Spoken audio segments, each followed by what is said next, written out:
The man who murdered a 21-year-old girl on her birthday, in fact, by the way, at a birthday celebration he threw for her, has just been sentenced for this heinous crime. We're going to get into the details, the sentence, whether he could be released from prison, and the words of the killer himself. Welcome to Sidebar, presented by Law&Crime. I'm Jesse Weber. It was a somber day this week in a courtroom in Syracuse, New York, because that is where a man learned his sentence after strangling to death his childhood friend on her birthday back on June 18th, 2024. We're talking about 21-year-old John Chakaguze Ilbis, who killed 21-year-old Jocelyn Johanna Tokiza and then dumped her body in a shallow grave under sticks and leaves in a park. So young. And when you look at those ages, and by the way, talking about the ages, John killed her after inviting her to an Airbnb that he rented out for her birthday, her 21st birthday, namely to throw her a birthday party, a celebration. As reported by lawandcrime.com, there was a cake, new sneakers as a form of gifts, miniature wine bottles with the words "I love you" written on them, and apparently that park where he buried her was across from the Airbnb. Now, it's still not clear the reason, the motive laid out for why he did this. And that's one of the most chilling aspects of the story, and we'll talk about it a little bit more. But what we do know is that it was reported this pair were from Ecuador. They had known each other in school there. They had traveled to the United States the year before. Apparently, they were waiting on immigration hearings. And the status of their relationship was also not entirely known. But what I will tell you, what is clear, was the evidence against him, particularly a key piece of evidence. You see, because this is important. Here's the timeline. So Jocelyn was working as a housekeeper at a central New York hotel called the Hotel Concord when John met up with her to take her to that Airbnb. And this is important because based on home surveillance footage from the property owner of that Airbnb, you can see John and Jocelyn walk into that home at around 4:20 p.m. You see them on their phones, and then you actually see a clear shot of John as he walks up the stairs.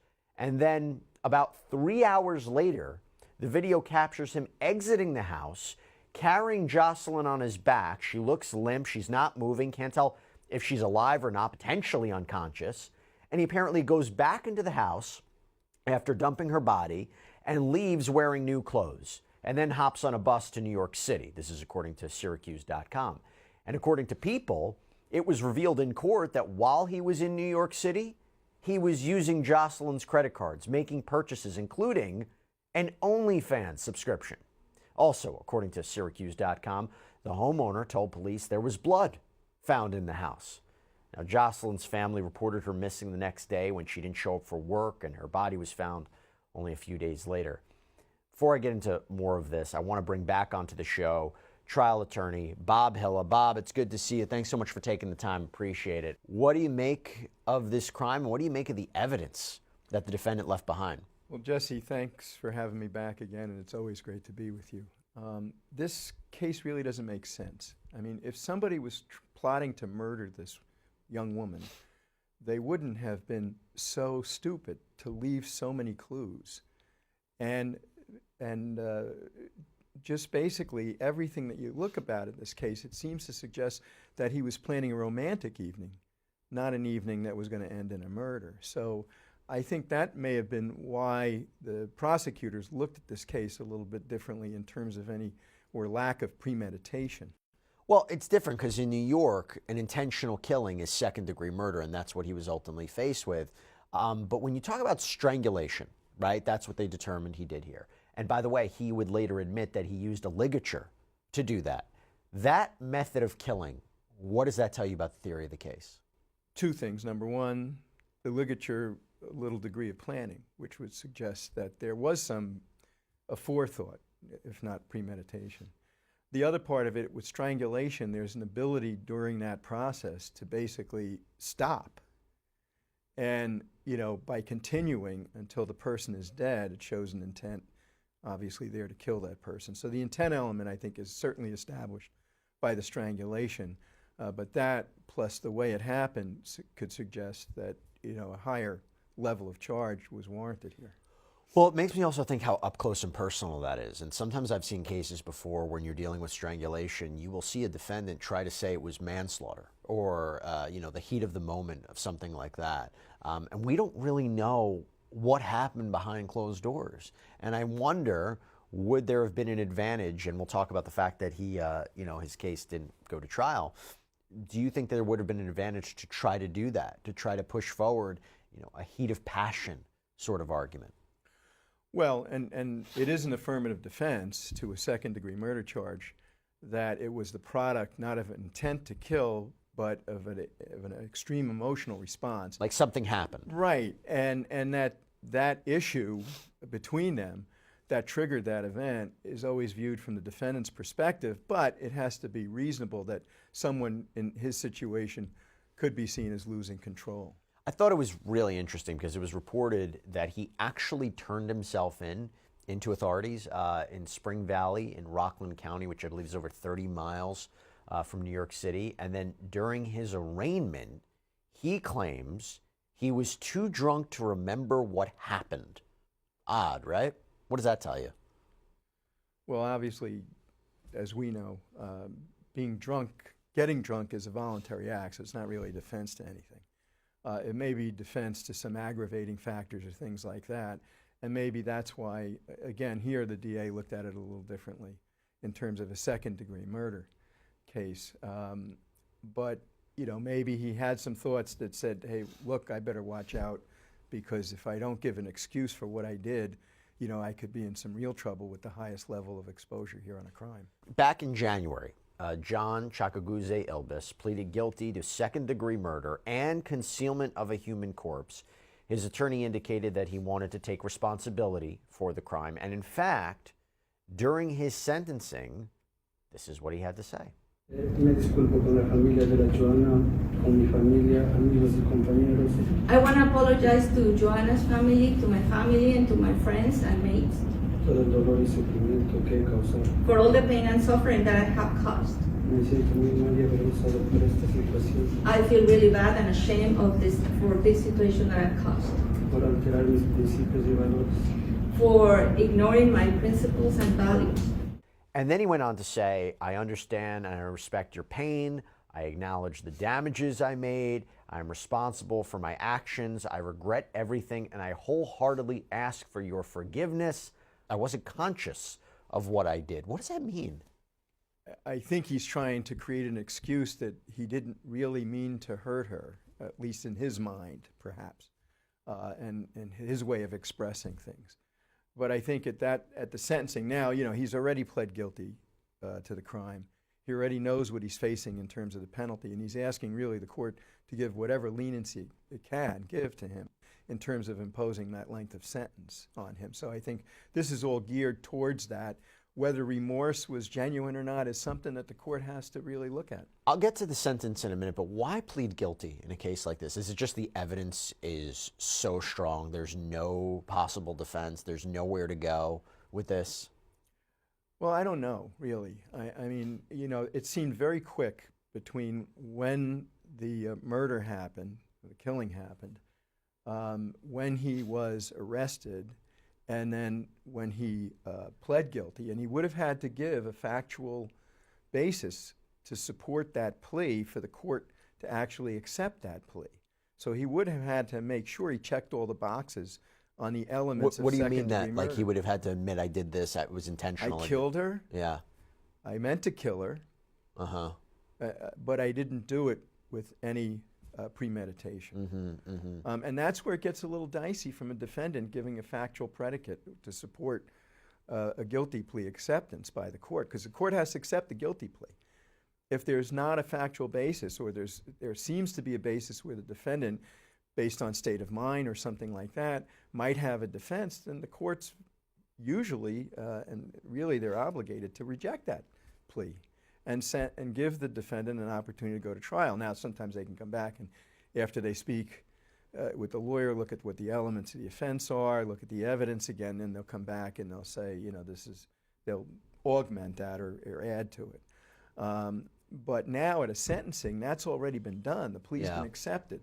So now it's only with respect to within the confines of what you can be sentenced to, you know, is there something the court should take into account from your perspective in terms of mitigation or lowering what that term should be for you within, obviously, what this law provides. And I want to talk about that. So the judge, Judge Ted Limpert, indicated that, quote, "This crime is inexplicable, and neither family nor court is aware of reasons for why this happened, and the family is going to wrestle with it, and no one can understand it." They can't understand it, nor can I, nor can the people of this community, why you would take the life of such a young, beautiful woman. And Jocelyn's family provided letters to the court as well, her cousin indicating that the family would never forgive this defendant. Her father writing, quote, "I am devastated by your departure, my princess."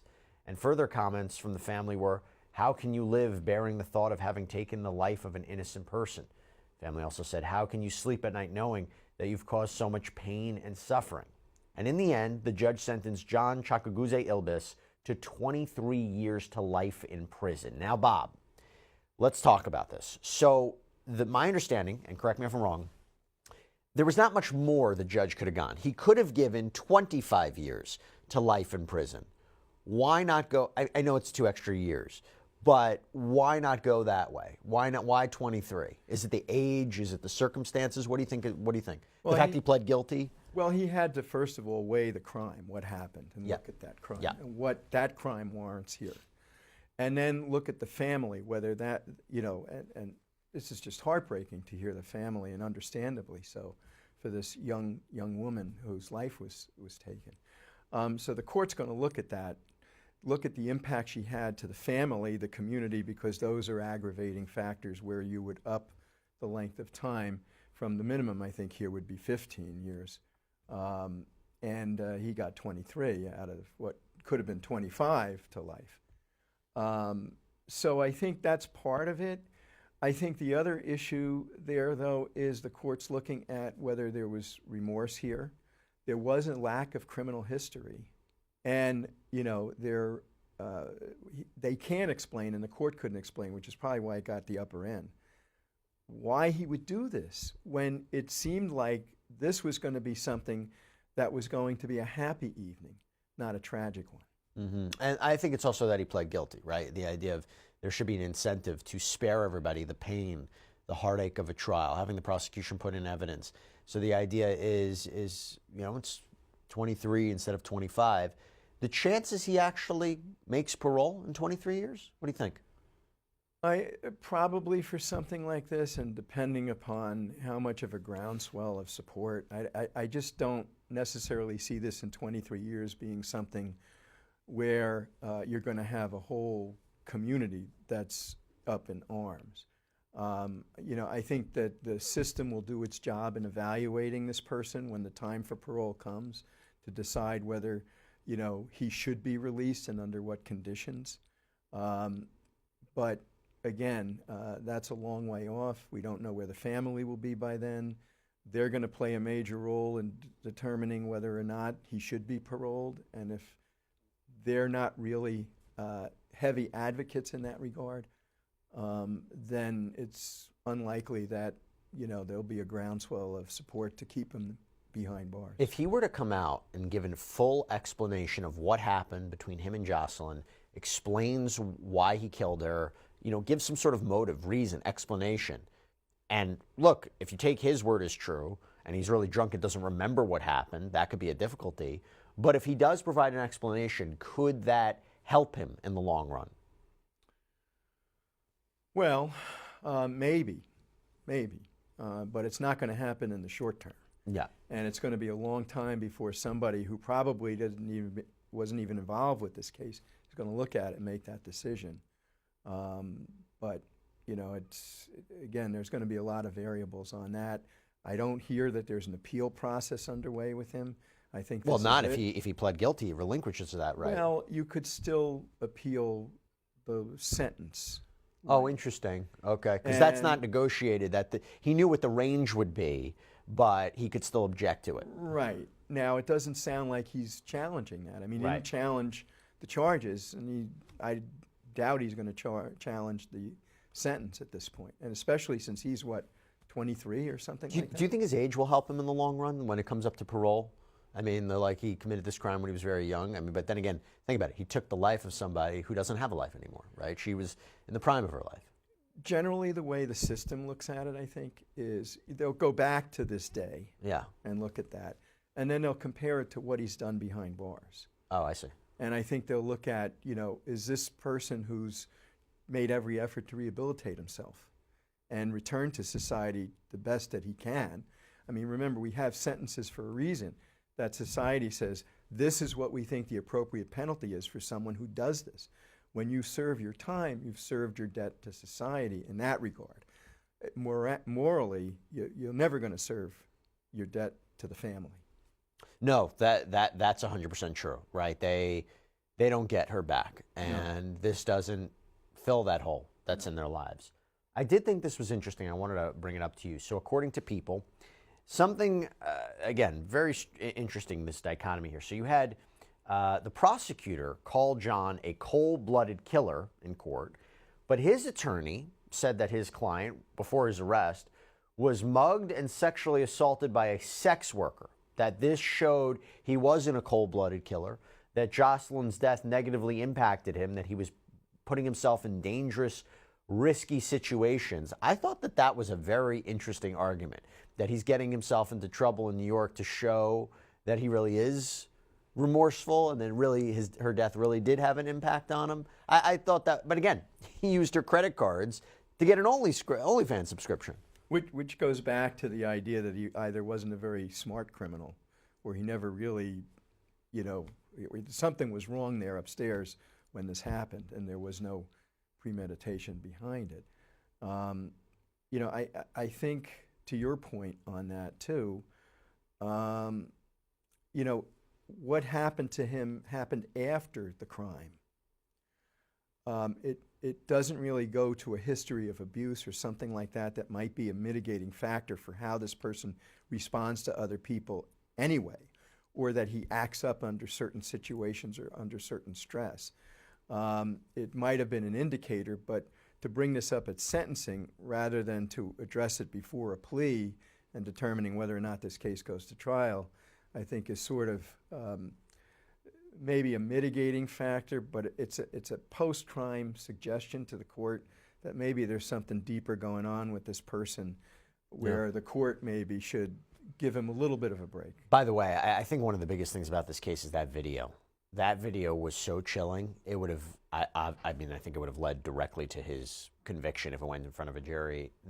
We've seen a lot of cases recently where surveillance footage, put aside the cell phone data, but surveillance footage, that not only helps solve crimes, but I think in today's day and age, they're everywhere. Ring doorbell cameras, home security, cameras on street corners.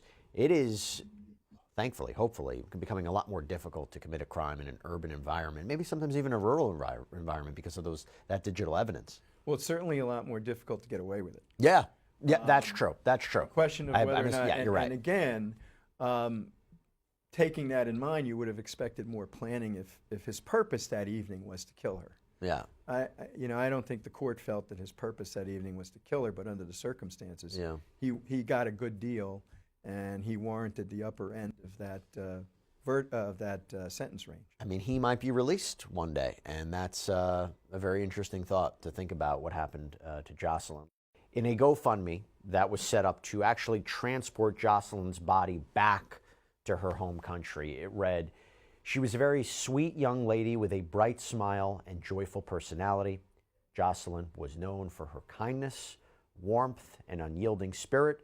Her sudden and untimely death has left an irreplaceable void in our hearts." And I feel, Bob, that lack of answers, that is what might hurt the family most. The idea, obviously, of him being potentially released is quite problematic for them, but I also think the lack of an explanation is a problem. And I think in this case, he's not a threat to the family anymore 25 years from now. Yeah. But I think as we talked about the moral debt versus the societal debt, nothing is going to bring her back, and nothing is going to ease that pain that those parents are going to have to live with every day. While his sentence may come to an end, theirs won't.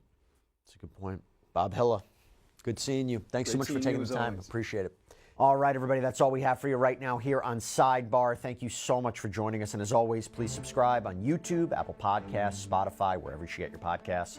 I'm Jesse Weber. I'll speak to you next time.